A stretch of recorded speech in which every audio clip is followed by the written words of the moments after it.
Today we going to discuss about dissolution apparatus, its principle, calibration, different type of apparatus and different stages.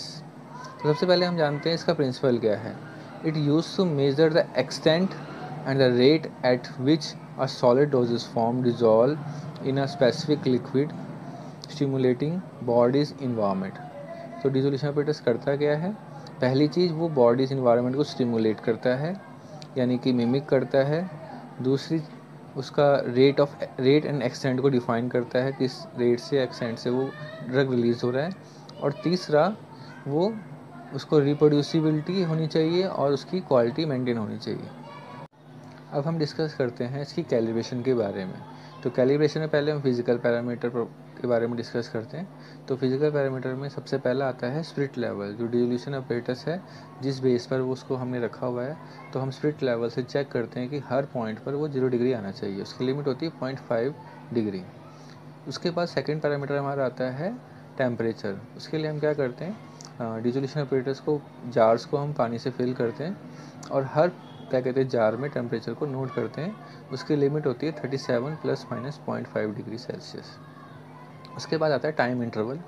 Time interval के लिए हम क्या करते हैं कि इसको डिफरेंट टाइम इंटरवल के लिए रन करते हैं, जैसे 5 मिनट, 10 मिनट, 15, 20 एंड 30 मिनट्स. और एक एक्सटर्नल कैलिब्रेटेड स्टॉप वॉच से उसके टाइम को नोट डाउन करते हैं और it must lie between the 2%. ठीक है. नेक्स्ट हमारा आता है फोर्थ पैरामीटर, स्पीड टेस्ट. इसके लिए हम क्या करते हैं, टैकोमीटर यूज़ करते हैं और टैकोमीटर की हेल्प से हम उसकी स्पीड को, आरपीएम को नोट डाउन करते हैं. उसकी लिमिट होती है ±1. फिफ्थ हमारा आता है सेंटरिंग ऑफ शाफ्ट. उसमें हम क्या करते हैं, दो प्लेट्स होती हैं इसके बीच में जब हम कंबाइन करते हैं तो एक होल बन जाता है, और जब उसको हम डिसोल्यूशन जार के ऊपर प्लेस करते हैं तो वो उसके डायमीटर पे फिक्स हो जाता है और जो होल है उसमें से शाफ्ट क्रॉस हो रही होती है. तो हम ये देखते हैं कि जो शाफ्ट जब रोटेट कर रही है तो उसको टच ना करें. ठीक है. नेक्स्ट हमारा आ जाता है वोबलिंग टेस्ट. वोबलिंग टेस्ट के लिए हम क्या करते हैं, डायल टेस्ट इंडिकेटर का यूज़ करते हैं. उसमें एक प्रोब लगी होती है, प्रोब को शाफ्ट से टच कराते हैं और उसमें क्या होता है कि जब रोटेशन चल रही होती है, डिसोल्यूशन apparatus जब हम रन करते हैं तो उसमें जो वोबलिंग है उसकी limit not more than 2 mm होनी चाहिए. लास्ट हमारा पैरामीटर आता है डेप्थ. डेप्थ के लिए हम क्या करते हैं, दो तरीके से कर सकते हैं. एक बॉल का यूज़ कर सकते हैं 25 mm की, और जब हम पैडल को प्लेस करते हैं तो वो एग्जैक्टली उसको टच करना चाहिए बॉल को. ठीक है. दूसरा हम क्या करते हैं कि एक वर्नियर कैलिपर जैसा डेप्थ गॉज आता है, उसको हम प्लेस करते हैं और उसको नोट कर लेते हैं. उसकी भी लिमिट ±2 mm होती है. ठीक है. नेक्स्ट आता है केमिकल पैरामीटर. केमिकल पैरामीटर में हम क्या करते हैं, प्रेडनिसोन की 10 mg टैबलेट का इस्तेमाल करते हैं. उसको पैडल और बास्केट दोनों ऑपरेटर्स पे उसका टेस्ट रन करते हैं, जिसमें मीडिया यूज़ करते हैं 500 ml वाटर फॉर 30 मिनट्स और आरपीएम रखते हैं 50 एट 37 डिग्री सेल्सियस. तो इसका आईपी और यूएसपी का जो भी हम रेफरेंस जहाँ से भी ले रहे हैं वहाँ पर उसकी लिमिट डिफाइंड होती है. ठीक है. अब आपके मन में आ रहा होगा प्रेडनिसोन टैबलेट का ही इस्तेमाल क्यों किया जा रहा है. क्योंकि इसकी जो डिसोल्यूशन प्रोफाइल है वो वेल डिफाइंड होती है और इसके जो रिजल्ट्स हैं वो रिलायबल हैं और रिप्रोड्यूसिबल हैं, इसलिए इसका इस्तेमाल किया जाता है. नेक्स्ट हमारा आ गया डिसोल्यूशन apparatus. तो there are 7 type of dissolution apparatus. पहला हो गया बास्केट, दूसरा पैडल, तीसरा हो गया रेसिप्रोकेटिंग सिलेंडर. उसमें क्या होता है कि एक सिलेंड्रिकल शेप का apparatus होगा जो मूव करेगा अप एंड डाउन. ठीक है. चौथा हमारा हो गया फ्लो थ्रू सेल. इसमें क्या होगा कि जो पुअरली सॉल्युबल ड्रग होते हैं उसमें एक सेल में प्लेस किया जाता है और उसमें से डिसोल्यूशन मीडियम कॉन्टिन्यूसली फ्लो करता है. फिफ्थ हमारा आ गया पैडल ओवर डिस्क. जिसमें क्या होगा, डिस्क में डोजेस फॉर्म कंटेन होगी और उसके ऊपर पैडल लगेंगे और वो रोटेट करेगा. ठीक है. सिक्स हमारा आ गया रेसिप्रोकेटिंग डिस्क. उसमें क्या होगा, डिस्क होगी, डिस्क में डोजेस फॉर्म होगी और वो डिस्क ऊपर नीचे रेसिप्रोकेट करेगी. नेक्स्ट लास्ट हमारा आ गया रोटेटिंग सिलेंडर. उसमें क्या होगा कि सिलेंड्रिकल शेप का apparatus होगा जिसमें 4 वर्टिकल पोर्स होंगे और वो सिलेंडर मूव करेगा अप एंड डाउन. ठीक है.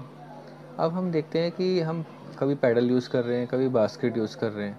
तो उसका रीज़न क्या है कि हम कब पैडल यूज़ कर रहे हैं, कब बास्केट यूज़ कर रहे हैं. तो नॉर्मली हम क्या करते हैं, पैडल को तब यूज़ करते हैं जब हमारा जो ड्रग है वो इमीडिएट रिलीज़ होने वाला है, नॉन स्टिकी है, या उसमें क्या कहते हैं फ्लोट ना कर रहा हो, ठीक है। तो कई बार क्या होता है हम पैडल के साथ सिंकर यूज़ करते हैं। सिंकर का तब हम इस्तेमाल करते हैं जब जो हमारा ड्रग है वो कैप्सूल है या कोई फ्लोटिंग ड्रग है या कोई स्टिकी ड्रग है, तो हम सिंकर का इस्तेमाल करते हैं। फिर हमारा आता है बास्केट। बास्केट का इस्तेमाल हम तब कर रहे हैं जब हमारा जो ड्रग है वो एक्सटेंडेड रिलीज है, स्टिकी है, फ्लोट करता है या कैप्सूल शेप के, तो मैक्सिमम टाइम हम बास्केट का इस्तेमाल करते हैं। नेक्स्ट हमारा आता है डिफरेंट स्टेजेस ऑफ डिजोल्यूशन। जैसे हमारे पास नॉर्मली इमीडिएट रिलीज के टैबलेट या कैप्सूल्स होती हैं, तो उसकी 3 स्टेजेस होती हैं, S1, S2 एंड S3। तो S1 स्टेज में क्या होता है, जो भी उसके मोनोग्राफ में लिमिट डिफाइन होती है, यानी कि Q+5 की उसकी लिमिट होती है। अगर वो कोई सैंपल फेल करता है तो हम उसकी S2 प्रोसीड करते हैं, उसमें 6 मोर यूनिट को परफॉर्म करते हैं, और जो उसका एवरेज है वो मोर देन और इक्वल टू Q आना चाहिए, और कोई भी एक भी यूनिट उसमें नॉट लेस देन Q-15 होनी चाहिए।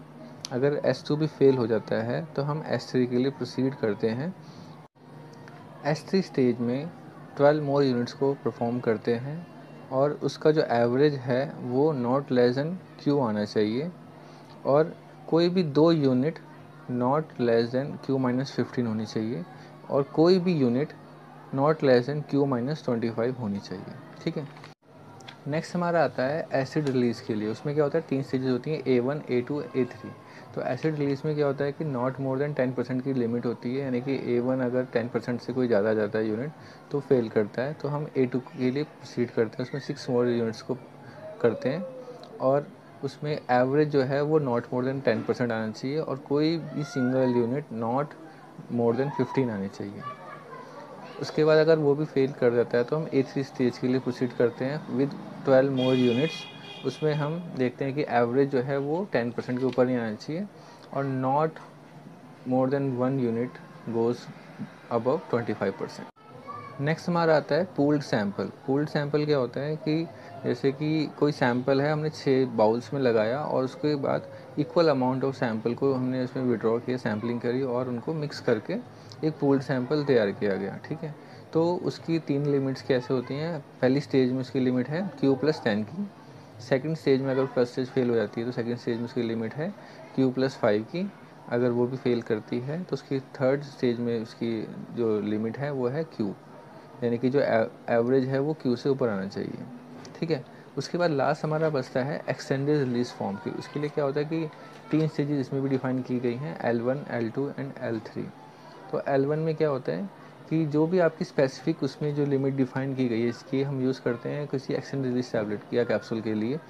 तो जो भी आपकी स्पेसिफिक लिमिट डिफाइन की गई है उसके रेंज के अंदर आनी चाहिए सारी वैल्यूज़, ठीक है। अगर वो नहीं आती तो हम क्या करते हैं L2 के लिए प्रोसीड करते हैं। L2 में क्या होता है कि जो इसका जो एवरेज है वो विद इन द लिमिट्स होना चाहिए, और not more than 1 unit goes above और बिलो 10% ऑफ दैट, ठीक है। अगर L2 भी हमारा फेल होता है तो हम L3 के लिए प्रोसीड करते हैं, उसमें 12 मोर यूनिट्स के साथ हम परफॉर्म करते हैं, और उसकी भी जो एवरेज है वो विद इन द लिमिट आना चाहिए, और not more than 1 unit goes above और below 20%, and not more than 2 units go above or below 10%. That's it. Thank you for watching.